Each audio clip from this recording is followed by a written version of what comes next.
एक गांव में जोशी नाम का आदमी रहता था। जोशी को रमेश राधिका नाम के बेटा और बेटी हुआ करते थे। बचपन में ही माँ गुजर जाने के खातिर जोशी उन्हें बड़ी मेहनत से पाल पोस कर बड़ा किया। जोशी को एक ट्रक हुआ करता था। जोशी उस ट्रक में सूखे घास रवाना करता था। जोशी का बेटा रमेश रोज सुबह से शाम तक पत्ता खेलता था और कोई काम नहीं करता था, इसलिए सभी लोग उसे रम्मी रमेश कहकर पुकारते थे। एक दिन अचानक जोशी की तबीयत बिगड़ने के कारण अस्पताल में भर्ती हुआ। डॉक्टर तब रमेश राधिका से, तुम्हारे पिताजी की उम्र होने के कारण इन्हें अब हमेशा के लिए बिस्तर में रहना ही होगा। वैसे ही इनकी आंखें भी कमजोर पड़ गई। इन्हें अब पूरा विश्राम देके घर की जिम्मेदारी अब आप लोगों को संभालना होगा। वैसे जोशी हमेशा बिस्तर पे बैठा रहता था। राधिका उन्हें खाना और दवाई दिया करती थी। एक दिन जोशी रमेश को बुलाकर, बेटा अब तक तू बिना पढ़ाई किए लावारिस बनकर फिरता रहा। हमारे परिवार को बस वो ट्रक ही बचा है।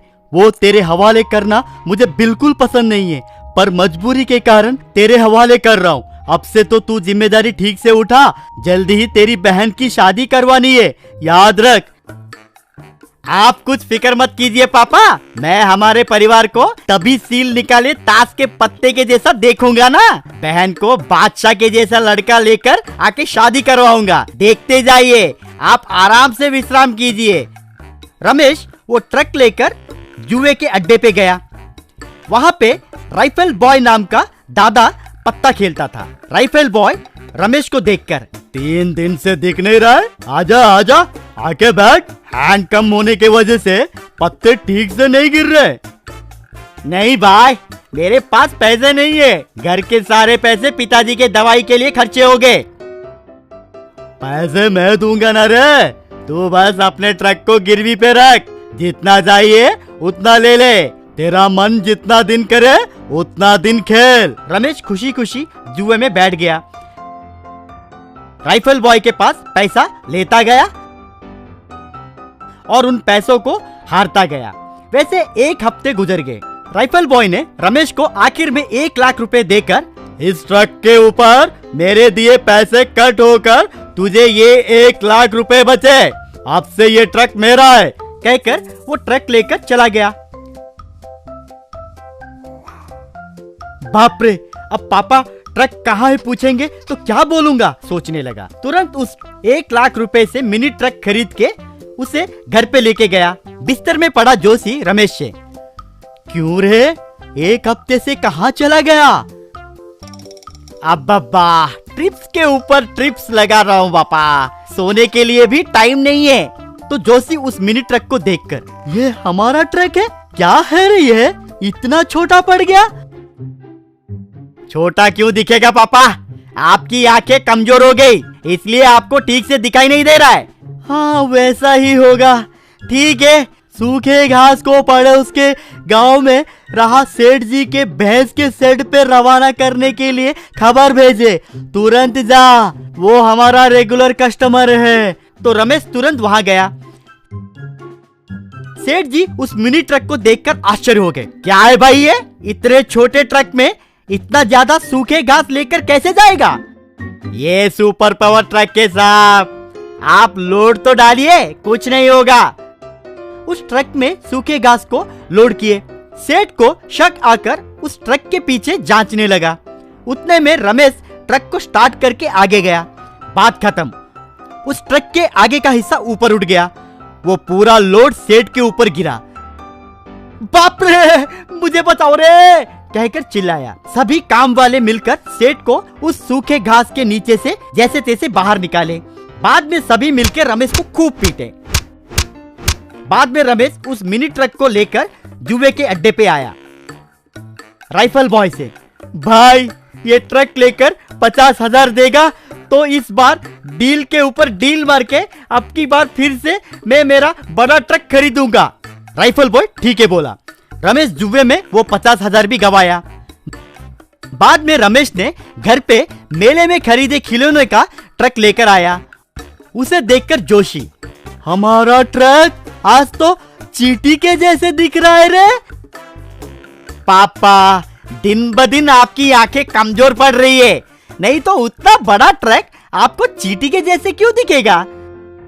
उतने में पड़ोस का बच्चा बंटी वे खिलौने के ट्रक को लेकर उनके पास आया।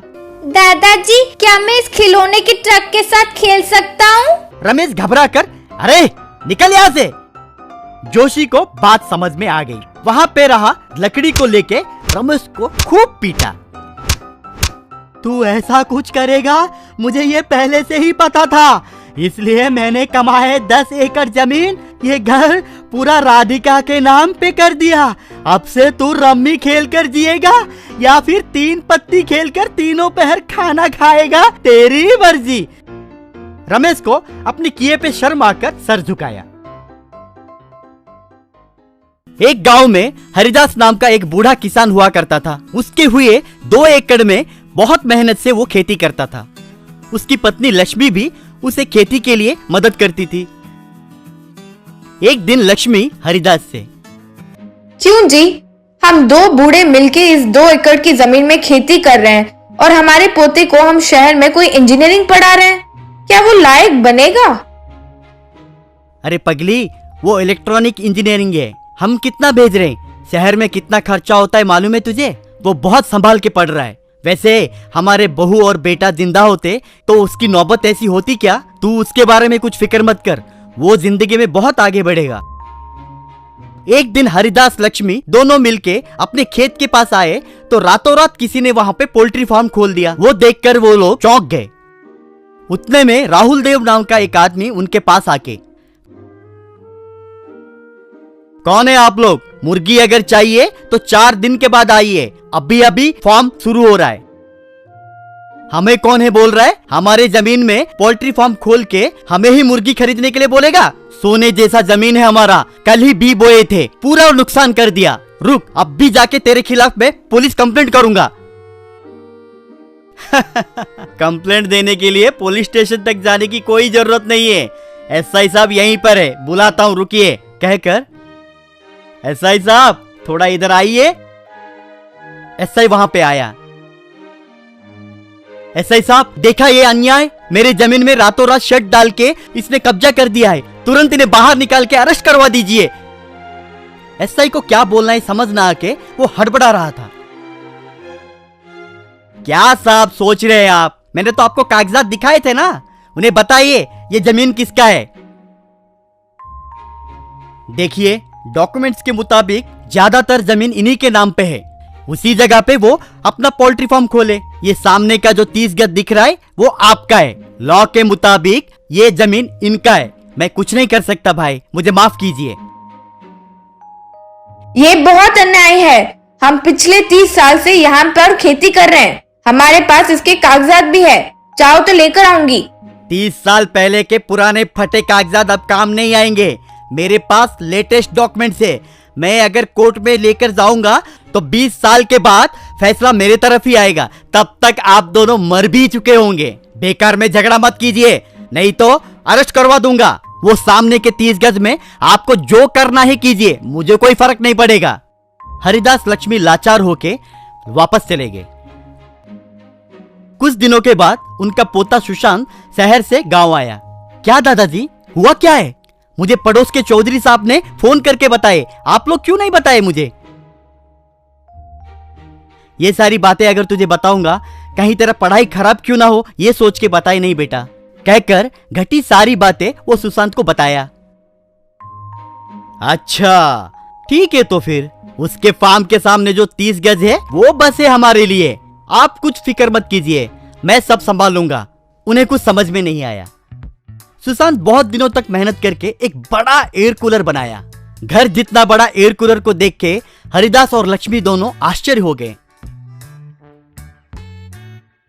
सुशांत उस एयर कूलर को पोल्ट्री फार्म के सामने रहा उनके 30 गज जमीन पे रखा।